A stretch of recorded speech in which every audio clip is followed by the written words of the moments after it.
हम आरक्षण को बढ़ा देंगे, 50% से ज्यादा कर देंगे।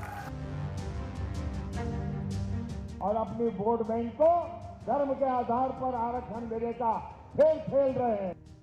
लोकसभा चुनाव के सियासी दंगल में देश और संविधान बचाने के हुंकार भरने वाले राहुल गांधी ने तीसरे चरण की वोटिंग शुरू होने से ठीक पहले आरक्षण की 50% सीमा हटाने वाला बयान देकर सबसे बड़ा सियासी दांव खेल दिया है।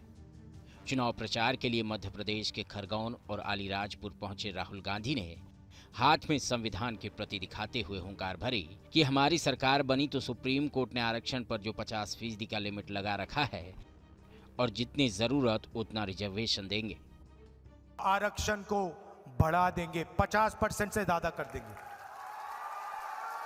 आज 50% का लिमिट है, इस लिमिट को हम परे करके 50% के लिमिट को रद्द करके हम आपका रिजर्वेशन, गरीबों का रिजर्वेशन बढ़ाएंगे। जनता के बीच चुनावी मंच से राहुल गांधी ने हाथ में संविधान की प्रति दिखाते हुए कहा कि प्रधानमंत्री नरेंद्र मोदी संविधान को बदलना चाहते हैं, इसीलिए अब की बार 400 पार का नारा दे रहे हैं। अगर संविधान खत्म हुआ तो जो अधिकार आपको मिले हैं वे सभी खत्म हो जाएंगे।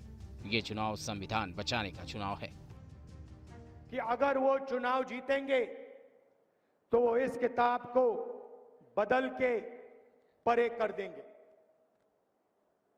इसलिए उन्होंने 400 सीट का नारा दिया था। 400 सीट छोड़िए, उनको 150 सीट नहीं मिलने वाली है। 2024 लोकसभा चुनाव की बाजी जीतने के लिए कांग्रेस नेता राहुल गांधी समेत इंडिया गठबंधन के नेता प्रधानमंत्री मोदी और बीजेपी पर आरक्षण खत्म करने का आरोप लगा रहे हैं। तो अब की बार 400 पार का नारा देने वाले पीएम मोदी कांग्रेस और इंडिया गठबंधन के नेताओं पर झूठ बोलने का आरोप लगाकर जबरदस्त पलटवार कर रहे हैं।